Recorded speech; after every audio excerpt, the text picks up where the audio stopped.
Hello, hello, hello. Good morning, good afternoon, or good evening. I don't know where you're watching from, but you're all welcome to This is Maggie. Before I continue, I would like you to please like, subscribe, and share this video because I know that someone out there needs to hear this. It's been a while we've been together, I know, but thank God we're all together again once again to share something. This is Maggie, where we talk about life issues, where we talk about things happening generally, from marriage to to parenting to finances to fashion, you name it. So if you're there and you're watching and you want to drop a comment, please do so. If you want to talk to me one-on-one, you can get me on Facebook Messenger, Margaret Andy Jaja, or on Facebook. Just talk to me and trust me, I will reply you. If you want a one-on-one discussion, I'm always available on whatever the topic is. We can rub minds together. Remember, we're always learning. Today we're going to talk about what you are planting in the lives of your children. What are you planting in the lives of your children as parents? As parents, I'm passionate about talking about this because so many things are happening. So many things are happening that you tend to wonder, where has childhood gone to? What has happened? What are parents doing? Are they in search of money so much that they've forgotten the affairs of their children? Or they just breed children and just leave them for their nannies to look after? And in some cases, these nannies end up abusing them. And the parents are not there. What are they doing? They're working, and working at the detriment of the lives of your children. You're working. I'm not just talking about parents that work, go to circular work. I'm also talking about parents that are ministers, are pastors. You're busy taking care of the sheep while your own sheep at home is getting lost. It shouldn't be so. They say that wisdom is profitable. I pray that as parents, we'll be wise in the way that we look after our children, in the way that we bring up our children, in Jesus' name. So what are you planting in the lives of your children? What are you sowing?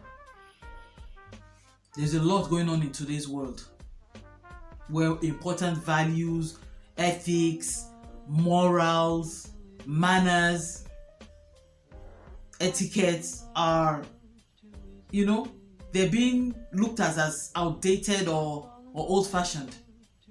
So it's not in vogue. That's what they call themselves, the modern parents or the woke parents or whatever they're called. It's no longer in vogue. That's no longer in vogue. Old-fashioned works, and it works for me. It still works. Training up your children the right way is not old-fashioned. It's biblical, like it says in the Bible. In Proverbs 22 verse 6, it says, "Train up a child in the way he should go, and when he is old, he will not depart from it." What does that tell us? It means that training up a child starts from day one, from when he or she is a toddler. You don't wait until the child is grown. You don't wait until the child is a teenager before you start training. At that time, that child is already formed. You can't do anything. Because when you try to do that at that particular age, friction sets in. But when you are there molding that child, caring for that child, prompting that child, training that child, it's like a plant in your garden. You take care of it, you water it, you remove the weeds so that the weeds don't kill the plant. The exact same thing with a child. That is why you're the parent. That is why God has given them to you, to take care of them, to train them up in the way of the Lord. Training a child is not old-fashioned. If you say it's old-fashioned, well, it works for me. Because that's what my Bible says. Train up a child in the way of the Lord. You're training the child the right way doesn't mean that you don't love that child. What are the things that, I'm going to just mention a few of the things that we should plant into our children in their childhood. Before they become adults, before they become teenagers, these are things that should be imbibed into them. Teach them to be polite. That's the first thing. Teach your child that being polite is a way of life. It's not something that you do sometimes or something that you do to some people. No, it's a way of life. It's a continuous thing. If that child is polite as a young child, as a growing child, even when he becomes an adult, he will be polite wherever he goes. You don't even have to be there. Wherever he or she goes, he or she will be polite. Being rude is a turn off. Actually, it's, for me, it turns me off.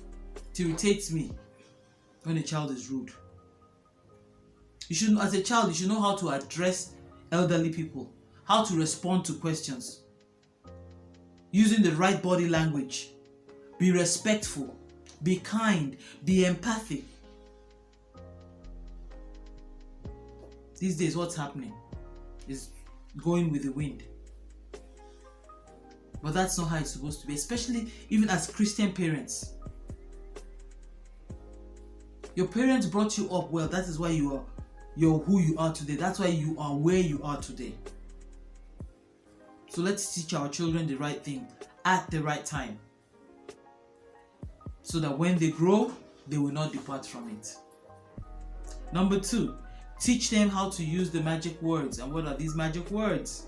Thank you, please, I'm sorry, excuse me, pardon me, may I?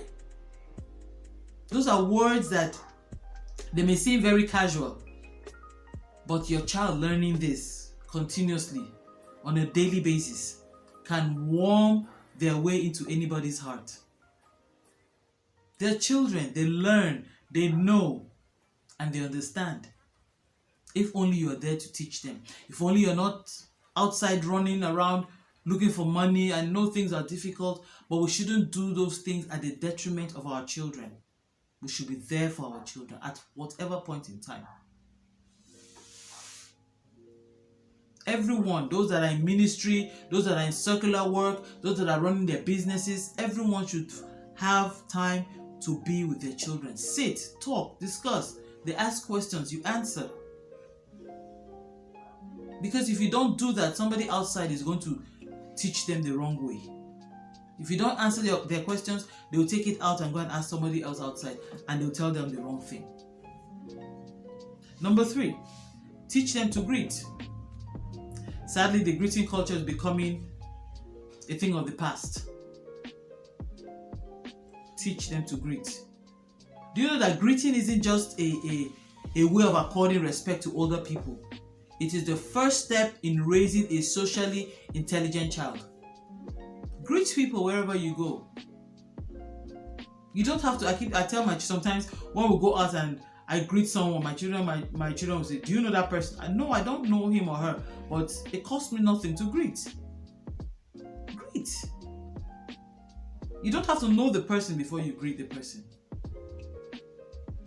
Greet the person. Saying hello or saying hi doesn't mean anything.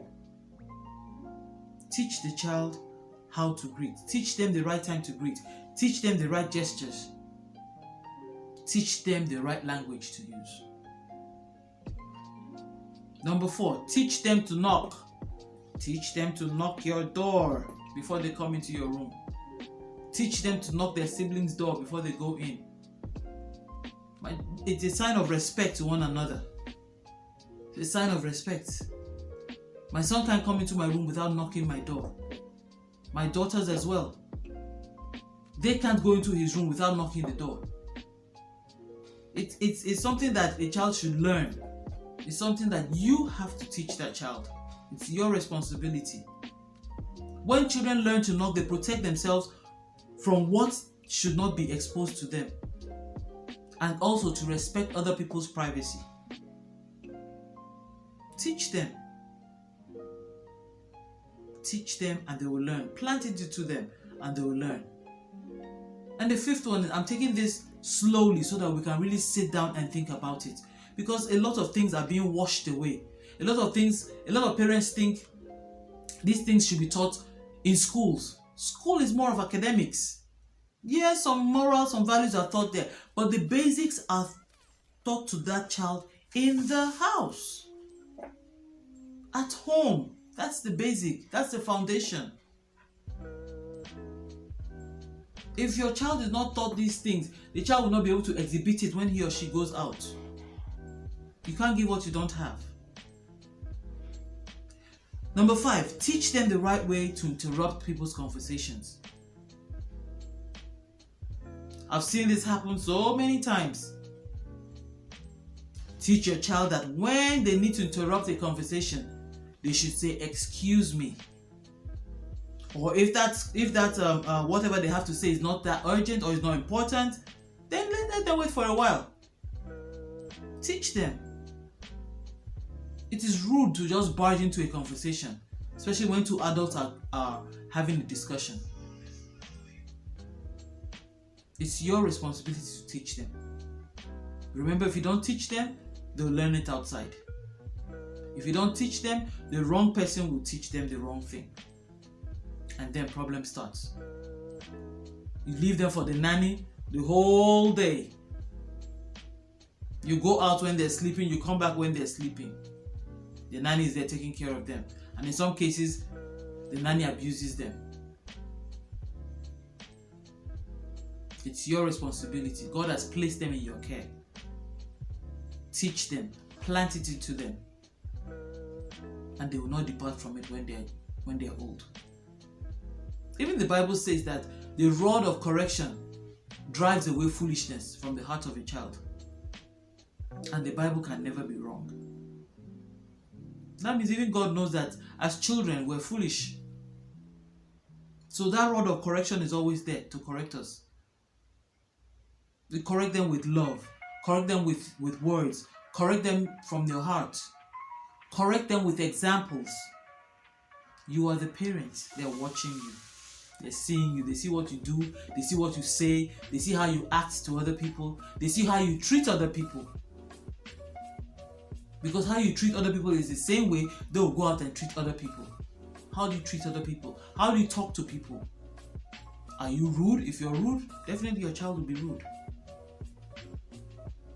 I pray that God will help us even on this journey. It's not easy, but it's possible. So please don't forget, share this video, like it, and subscribe. Write to me. I want to read from you. I want to get in touch with you. I appreciate each and every one of you for joining me.